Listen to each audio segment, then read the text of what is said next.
दोस्तों, नवरात्र का 8वां दिन माँ गौरी को समर्पित है। भगवती ने जब पार्वती रूप में भगवान शिव को पति के रूप में प्राप्त करने के लिए तपस्या की, तब कठोर तप के कारण उनकी देह क्षीण और वर्ण काला पड़ गया। अंत में तपस्या से संतुष्ट होकर जब भगवान शिव ने अपनी जटा से निकलती हुई पवित्र गंगा धारा का जल उन पर डाला, तो वे विद्युत प्रभा के समान अति कांतिमान और गौर वर्ण की हो गई। तभी से माँ के इस रूप का नाम महागौरी पड़ा।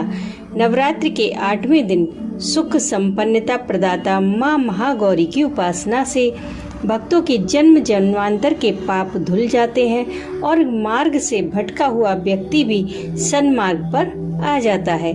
माँ भगवती का यह शक्ति विग्रह भक्तों को अमोघ फल देता है और भविष्य में पाप, संताप, निर्धनता, दीनता और दुख भक्तों के पास नहीं भटकते। इनकी उपासना का मंत्र है सर्व मंगल मांगल्ये शिवे सर्वार्थ साधिके शरण्ये त्र्यंबके गौरी नारायणी नमोस्तुते। नवरात्र के 8वें दिन महागौरी का स्मरण करते हुए इसी मंत्र से 11 आहुतियां अवश्य दें। अगर आप सुख संपन्नता चाहते हैं, निर्धनता को मिटाना चाहते हैं, तो आप इस दिन सप्त श्लोकी दुर्गा का पाठ करें विनियोग के साथ। जब हम इस पाठ को विनियोग के साथ पढ़ते हैं तो इसका फल कई गुना बढ़ जाता है। विनियोग के लिए आपको कुछ नहीं करना है, केवल हाथ में जल लेकर विनियोग पढ़ना है और जल को पृथ्वी पर गिरा देना है। उसके बाद सप्त श्लोकी दुर्गा के 7 पाठ करें और एक लाल रंग का धागा ले लें, आप कलावा भी ले सकते हैं, और हर पाठ के बाद एक गांठ बांधते जाइए। जैसे कि आपने एक पाठ कर लिया, एक गांठ बांध दीजिए, दूसरा पाठ कर लिया, दूसरी गांठ बांध दीजिए, तीसरा पाठ कर लें तो तीसरी गांठ बांध दें। इसी तरह आप 7 गांठें बांधें, लेकिन गांठें अलग अलग बांधें ताकि वो दिखाई दे और बहुत कसकर ना बांधें। गांठ ऐसी बंधी होनी चाहिए कि वह आपसे खुल भी जाए।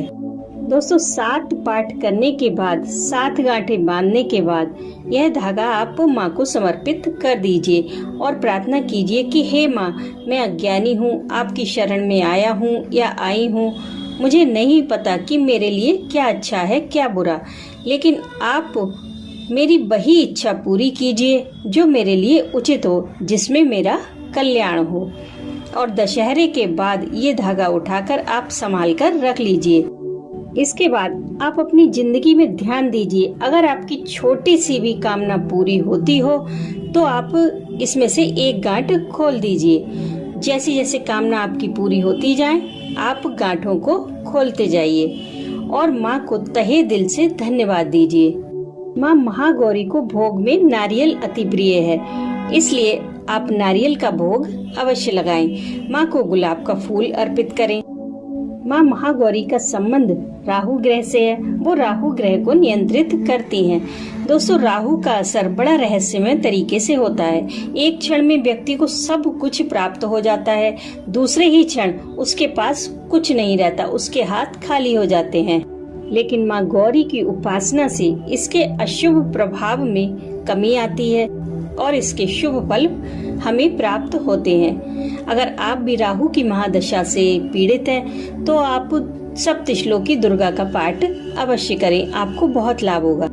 माँ महागौरी की कृपा से साधक सभी प्रकार से पवित्र व अक्षय पुण्य और अलौकिक सिद्धियों को प्राप्त करता है।